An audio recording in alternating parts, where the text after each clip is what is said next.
Саламатсыздарбы? Мен бүгін абдан қызықтуу, ошол эле учурда илим жагынан өткөн кылымдын 40-50 жылдары пайда болгон жана азыркы учурда дүйнө жүзүндө өнүгүп жаткан илимий изилдөө усулу ооз-2 тарых жөнүндө кыскача баяндап берейин. ооз-2 тарых илимий изилдөө усулу бул өтө өнүгүп жатат. Бул жөнүндө мен өзүмдүн баяндамамды 3 бөлүккө бөлсөм. Биринчи бөлүгүндө ооз-2 тарых усулунун мааниси, ал кантип пайда болгон, кайсы жерде, ошол жөнүндө кыскача баяндап берсем, экинчи бөлүгүндө болсо ооз-2 тарыхы илимий изилдөө усулунун негизги маалымат топтоо каражаты кайсы жана эмнеге көңүл буруш керек, ушуга токтоломун. Ал эми үчүнчү бөлүгүндө болсо Кыргызстанда деги эле мурдагы Советтер Союзу өлкөлөрүндө анчалык маани берилбей келген илимий изилдөөдөгү этика маселелерине токтолуп кетейин. Анда эмесе баштайлык. ооз-2 тарых, жолбосом бул англис тилинде oral history деп коет. Бул өткөн кылымдын 40-50 жылдары америкалык илимпоз Аллен Невис тарабынан негизделген. Ал өзү карап көрүп туруп, ошол учурдагы Америкадагы согушка катышкан жоокерлердин оозунан жаздырып алган баяндамадан башталат. Ал эмне үчүн андай кылган? Карап көрсөк, көбүнчө тарыхты жазганда адамдар жеңүүчүлөрдүн атынан летопись деп коебуз, ошол өздөрүнүн апыртып, кантип жеңишке жетишкенин кошуп туруп мактанып жазганы тарых боюнча кала берет көбүнчө. Ал эми Аллен Невистин пикири боюнча жок, катардагы жоокер ошол түйшүк болгон каардуу согушта анын башынан өткөн кандай кыйынчылык болду. Ал ошол жоокер өзү кантип ошол отко кирди, анан өзү кантип аман калды, жолбосом жарадар болду, ошону жаздырып алып, биринчи мындай ошол жоокерден башынан өткөргөн күндү жазып алгандан баштап oral history деген бул тарыхта кала берди. Андан кийин дагы oral history, ооз-2 тарых түптөлүп, абдан жакшы жолго коюлду. Өзүңүздөр жакшы билсеңиздер керек. Илимий изилдөөдө өзү негизинен бул ооз-2 тарых сапаттык изилдөөлөрдүн катарына кирет. Сапаттык изилдөө деген бул qualitative research. Бунун негизги философиялык парадигмасы, башынан баштап айтып өтсөк, биринчи изилдөөлөр булар албетте позитивисттик изилдөө болуп туруп, бул реалдуулукту, чындыкты, ааламды кантип тааныйбыз дегенде, албетте чындык бар же жок, реалдуулук бар же жок деп туруп, мындай позитивисттик көз караш менен болгондуктан, дайыма эле изилдөө негизинен статистикалык же болбосо сандык болуп келген да. Ошого байланыштуу 50-60 жылдарга чейин сапаттык изилдөөлөргө, ошол эле азыркы учурда аябай кеңири колдонгон case study дейбизби, life history дейбизби, этнография дейбизби, аларды керек болсо илимий изилдөө катардагы эсептебей келишкен да. Ошол жагдайда oral history пайда болуп атат. Oral history'нин дагы кыскача мен айтып өтсөм, эмне пайдасы бар? Oral history дегенде өзгөчө биз кыргыздар үчүн өтө мааниси өтө чоң да. Эмнеге дегенде биз изилтеден баштап ата бабабыз муунга өзүнүн баяндамаларын, аңгемелерин, таржымалын, санжырасын айтып келген, керездерин айтып келген, мурастарын айтып келген да. Бирок кызык жери ошону биз жаздырып алган эмеспиз. Жөн гана атадан балага берилип келген. Ал эми мен ушул oral history'ни эмне деп айтат элем? Бизде тилекке каршы көбүнчө илим жагына келгенде, бул ооз-2 тарыхка көңүлчалык маани бербестен, жазылган тарыхка гана көбүрөөк көңүл бурабыз да. Ал деген эмне деген? Биздин илимпоздор көбүнчө жанагы архивтерге барабыз чуркап, китепканаларга барабыз. Ошол жерде Кытай булактары, орус булактары, араб булактары болсо, демек ал көбүрөөк научный дейбизби, илимилүүлүгү жогору дейбизби, ошолорго көбүрөөк көңүл бурабыз. Ал эми адамдын оозунан жаздырып алган бул ооз-2 тарыхты анча эле илимий деп айтпайбыз да. Ошого мындай карап көрсөңүздөр, мен үчүн ооз-2 тарых бул айтылбаган тарых, жазылбаган тарых жана айтылбаган баяндамалар. Мисал үчүн, мынау Таш төбөдөгү мисал үчүн Ата Бейиттин тарыхын алалы. Ал жердеги биздин каарман энебиз, Бибира эжебиз, энебиз ушул өзүнүн атасы керез кылып таштап кеткен, айткан ошол кызым кийинчерээк ушул турмуш оңолуп кетсе ушуну айтасың, болбосо коркунуч болсо айтпагын деген нерсеси керези. Кийин канча деген ушул бир кадимкидей эле дөңсөнүн астында жаткан чоң тарыхты алып чыга келди. Ал дагы эгер коркунуч заман уланып, Бибира энебиз дагы айта албаганда, ошол дөңсө, ошол бойдон тарых болуп, эч ким кадимки эле дөңсө болуп кала бермек да. Демек, айтылбаган тарых дегендей, андай тарыхтар тилекке каршы муундан муунга айтылбай калгандыктан, же ошол жердин тарыхын билбегендиктен канча деген азыр мындай эмелер көптөгөн адамдардын турмушу, тарыхы жер астында кала берди. Муну Алан Немис деген изилдөөчү мындай деп айтып коет. Graves take away the stories. Ал эмне деген? Бул адамдын тарыхын, адамдын баяндамаларын көрүстөндөр алып кетет. Бунун эмне мааниси бар? Эгер карап көрсөк, азыр карап көрсөк, адам көрүстөндөрдө жаткан адамдар, алар өздөрүнүн күнүмдүк көйгөйлөрүн, күнүмдүк кубанычтары, сезимдери, эмоциялары менен кошо, алар өздөрүнүн жанагы эс тутумун, тарыхын кошо ала кетти да. Алар айтчу аңгемелер айтылды, айтылганда кээ бирде адам башка муундар, бала чакасы укпай калды, укканда дагы маани бербей калды. Ошолор менен көп кете берди да тарыхы. Мен да кээде өкүнүп калам. Өзүмдүн ата энем дагы, алар дагы айткан тарыхтарды мындай жаздырып калбаганыма өкүнүп калам. Демек, биз келечек муундарга айтышыбыз керек экен. Өзүңөрдүн улуу муундардан айтуучу тарыхтарын жаздырып калгыла. Себеби кеч боло электе деп туруп. Ал эми экинчи бөлүгүндө токтолуп кетсем, бул усулдары. Озеки тарых усулунда бул негизги инструмент бул интервью болуп эсептелет. Интервью болгондо дагы мындай жакшы жагдайда ошол баяндама кылып айтып берүүчү, тарыхты айтып берүүчү адам сөзсүз өзү көргөн болуш керек ошол окуяны, же болбосо башынан өткөзгөн болуш керек, же болбосо уккан болуш керек. Ошол адамдын жанына барып, атайын мындай ыңгайлуу жагдай түзүп, аны эч кыйнабастан, же болбосо ушул анын ишенимине кирип, жакшы мамиле түзүп, анан кийин гана анын эмеси ошол айтып берүүчү адам дагы өзүн ыңгайлуу сезгенде гана өзүнүн айтчу нерсесин айта берет. Бирок ошол эле учурда мындай нерсе бар экен да. Мен токтолуп кетейин, бул эс тутум деген нерсеге. Эс тутум озеки тарыхта бул эң маанилүү нерсе.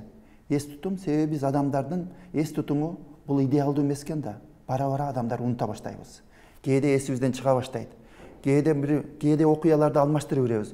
Ошого эс тутумду кээде мындай бир нерсени эстеп туруп, адам кайра дагы суроо берип, дагы бир маңгеме курганда, же болбосо бирөө бир тарыхтын чекесин айтса, анан эс тутум бир аз калыбына келиши мүмкүн да, бирок бардыгы эле башынан өткөзгөн нерсени адам кайтарып келе албайт. Мүмкүн болушунча илимпоз катары ошол аксакалдын жанына барып отурган болсок, аксакалга суроо берип, аны кыйнабастан, жүдөтпөстөн жакшы аңгеме курсак, аксакал дагы өзүнүн аңгемелерин эстеп айтып бере алат да. Ошол эле учурда интервью жүргүзгөндө албетте илимпоздун жанында дайыма диктофон болот. Азыркы учурда жаштарыбыздын өзүнүн уюлдук телефону менин уюлдук телефонум аябай жакшы, ошого эле мен жаздырып алам дейт. Мен өзүм мындай бир аз эскиче илимпозмун. Уюлдук телефонго караганда мен сунуш кылат элем диктофон. Себеби уюлдук телефондо ар кандай техникалык маселелер болушу мүмкүн. Ошол диктофонго жаздырып, анан эс тутум дегенде дагы бир нерсеге көңүл бурсак, ошол сиздерге маалымат берип аткан адам ошол окуяны өзү көргөнбү, же болбосо ага бирөө айтып бергенби? Айтып берсе, ошол сизге маалымат берүүчү адам канчалык сонун кылып айтып бере алат. Себеби бардык эле адам бирдей эмеспиз. Кээ бир адамдар өзүнүн бардык билген нерсесин дагы иретке киргизип, кызыктуу кылып айтып бере албайт. Кээ бир адамдар аябай сонун айтат. Ал эми айылдарга барсак, дээрлик ар бир айылда өзүнчө 2 адамбы, 3 адамбы, 4 адамбы, же 1 адамбы, ар бир айылда өзүнчө куйма кулактар бар. Куйма кулак деген ошол айылдын бардык тарыхын, санжырасын, кимге тууган, кимдин эмеси, бардыгын билүүчү ушундай айылда кишилер бар да, кыйын кишилер. Аларга барсаң баарын айтып берет, мындай чечмелеп берет да. Ошондой мүмкүн болушунча озеки тарыхта дагы ошондой эс тутуму жакшы, мындай баарын эсинде сактаган, анан адаштырбаган, божомолдо болгон бир бардыгын айта алчу адамды таап алса, эң сонун маек куруп бере алат дейм да. Ушул жерде мен бир нерсени айтып өтүшүм керек. Озеки тарых дегенде кээде биздеги ушул илимпоздор же кызыккан адамдар озеки тарыхты бир нерсе менен адаштырып алат да. Ошол жөнүндө мен баса белгилеп айтайын. Ал эмне деген? Биздеги кишилердин кээ бирлери ооз-эки тарыхты бул фольклор менен, уламыш менен, жомок менен, анан санжыра менен адаштырып койгон бар да. Фольклор менен ооз-эки деген болот да, ооз-эки жомок дегендей эле. Бирок мен кесе айтышым керек. Ооз-эки тарых аларга окшош болгону менен кескин айырмаланат. Ооз-эки тарых эмне? Бул илимий изилдөө усулу. Илимий изилдөө усулу болгондуктан баягы эч кандай мындай кошумча өзү баяндамачы өзүнүн кошумча көркөмдөшү жол берилбейт. Кошумча бир нерсе окуяны кошуп бериши мүмкүн жол берилбейт. Мисалы үчүн Санжырада азыр кайсыл айылга барсак, ар бир сен кайсы урусудасың десең, ар бир эле өзү хандын тукумунан болуп чыгат да. Демек изилдөөчү катары ошону мындай кылдаттык менен карап, суроолорду жакшы берип, демек мындай кошумча өзүнүн көркөмдөөсүнө дагы жол бербей, ооз-эки тарыхты жакшы эме кылыш керек экен да, изилдеш керек. Бир нерсени айтып өтөйүн. Мындай өзүм суроо берип, анан жооп берейин да. Эгер бирөөдөн маалымат топтоп аттыңыз дейли, ал өзүнүн окуяны, мисалы үчүн кайсы окуяны, ачарчылык жөнүндө, же болбосо үркүн жөнүндө бир киши ошол үркүндү башынан өткөзгөн 90-дон 100-гө жакындаган аксакалдан сурап атсак, ал айтып берип аткан болсочу, эс тутумуна жараша ошол кыйынчылыктарды айтып берип, же ачарчылыкты айтып берип аткан болсо, анан кээ бир жерлерин ошол тарыхын билбей, бир буюмду көргөзүп калсаңыз, ошонун тарыхын билбей калган болсо, кээ бир илимпоздор мындай кылат да, илимпоздор, эми чала илимпоз деп кое берейин, алар ошол жерди көркөмдөп коет. Бул баягы айтылбаган окуяны өздөрү кошуп коет да. Бул ооз-эки тарыхта такыр жол коюлбайт. Эгер ошол жерде белгилүү тарых айтылбай калган болсо, аны айтуучу адам жок болуп көзү өтүп кеткен болсо, ошол бойдон кала бериш керек. Анын ордуна эч ким толтуруп коюуга, ушундай болсо керек эле, ошол экөө жолугушуп ушундай десе керек эле деп туруп, анда көркөмдөөгө такыр ооз-эки тарых жол койбойт. Азыр эми акыркы бөлүгү изилдөөнүн этикасы жөнүндө сөз козгоюн. Этика дегенде көбүнчө эле биз бул адеп, адамдын жүрүш турушуна, адеп аклагына, анын мындай өзүнүн тарбиясына көңүл буруп калабыз да. Бирок изилдөөнүн этикасы деген такыр башка. Изилдөөнүн этикасы дегенде бул Кыргызстанда өтө жакшы жолго коюлуп элек. Кыргызстан эмес, мурдагы Советтер Союзуна дагы изилдөөлөрдө изилдөөнүн этикасы деген күчтүү жолго коюлуп элек. Ушуну мен кайра айтып, ушуну жандандырышыбыз керек деп мен дайыма уран көтөрө берем. Ал эмне деген? Изилдөөнүн этикасы бул ошол изилдөөчүнүн жүрүш турушу эмес, жүрүм туруму эмес. Изилдөөнүн этикасы деген бул сиз жүргүзүп жаткан изилдөөнүн эч кимге зыяны тийбейби? Ошол катышуучуларга зыяны тийеби, тийбейби? Сиз изилдөөчү катары сизге маалымат берип аткан адамдарга эч кандай зыян тийбейт деген кепилдик беришиңиз керек да. Аны кантип айтабыз? Мисалы үчүн, бирөө маалымат берип аткан болсо, ошол маалымат берген адамды мен кийин анын атын купуялуулук кыламбы, же атын айтамбы биринчиден. Экинчиден, ал изилдөөчүгө менин изилдөөмө макул болобу, болбойбу?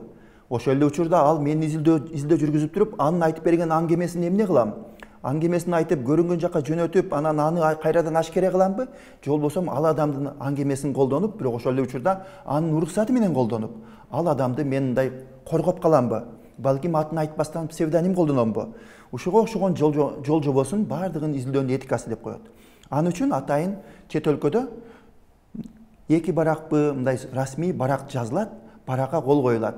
Ал баракта мен айтам, мен изилдөөмдүн темасы ушундай, сизден мындай маалымат алам, маалыматты мындай максатта колдоном, анан сизди керек болсо, эгер мындай коркунучтуу жери болсо, сиздин атыңызды колдонбойм, анан бул маалыматты эч кимге көргөзбөйм, же сиздин уруксатыңыз менен башкага көргөзөм деп туруп, баарын толук түшүндүргөндөн кийин, ошол киши макул болсо, анан кол коет, ошондон кийин гана изилдөөнү жүргүзөбүз да. А бизде тилекке каршы журналисттер деле, же болбосо илимпоздор деле барып эле микрофонду көтөрүп алып сүйлө деп коебуз. Ал киши кийин кандай болот, ашкере болобу, жумушунан айдалабы, эч ким ага кепилдик бербейт да, бул биринчиден. Экинчиден, ошол эле учурда маалымат топтолгондо купуялуулук жөнүндө айтып өттүк. Дагы бир нерсе, бул ооз-эки тарыхта өзгөчө. Башка изилдөө усулдарына караганда, этнографияга караганда, этнографияда эми ал жерде адамдардан, көптөгөн адамдардан маалымат топтоп атабыз да. Ал жерде бул мааниси, бул өтө эле коркунучтуу эмес, бирок ооз-эки тарыхта ошол Сиз топтоп жаткан тарых кимге караштуу? Изилдөөчү катары. Мисалы үчүн ошол үй бүлөнүн тарыхы болуп атат да, ал аксакал сизге айтып берип атканда, ал аксакал мына мен айтып бердим, ушул тарых эми сага тиешелүү болуп калды деп туруп уруксат береби? Аны кандай биз расмий түрдө келишип алдыкпы же келишкен жокпузбу? Ушуларды дагы келечекте аябай жакшы жолго койсок, мен ушул менде ушул эмелер бар, атайын англис тилинен кыргыз тилине которулган атайын эмелер бар, үлгүлөрү бар. Каалоочулар эгер менен байланышса ошолор дагы бөлүшүшү мүмкүн. Негизинен айта турган нерсе, ушул изилдөө бул ооз-эки тарых изилдөөсүндө эмесиз зыяны эч кимге тийбеш керек. Ошол маалымат берген адамга, анан ошолордун эмеси айткан маалыматы кайсы жерде сакталат. Мисалы үчүн көбүнчө бизде илимпоздор өздөрүнүн эле компьютеринде сактап, өздөрү менен гана кассетада сактап калат да. Балким келечекте ооз-эки тарых деген архивтерде же болбосо китепканада сакталса, башка бирөөлөр дагы колдоно алат да. Демек ага канча деген каражат кетип атат да маалымат топтогону. Өтө эбегейсиз, маанилүү, баалуу маалымат. Себеби ал киши көз өткөн болсо, ошол маалыматты кийинки илимпоздор дагы колдоно алабы, колдоно албайбы? Ал үчүн кандай жол жоболор болуш керек, кандай келишимдер болуш керек? Ушуларды биз илимпоздор чогуу отуруп, бир жакшы дүйнөлүк тажрыйбаны колдонуп, бир жакшы мындай жол жоболорду ишке киргизсек, анан бул ооз-эки тарыхтын дагы келечекте орду, ролу дагы будан күчөйт, будан бияка. Анан мен ойлойм, биздин тарыхчылар болобу? Неге эле ооз-эки тарых бул жалгыз эле тарыхчылардын арасындагы изилдөө эмес, ооз-эки тарых бул жалпы эле социалдык, гуманитардык илимдерге таандык да. Ошондуктан мен ойлойм, Кыргызстанда ооз-эки тарыхын өнүктүрүп, көптөгөн кызыктуу темалар изилденсе, алар ушул ооз-эки тарыхты айтып берүүчү адамдардын көзү өтүп кеткенче чейин алардан биз жаздырып алсак. Мисалы бир гана кызыктуу нерсени айтып коеюн.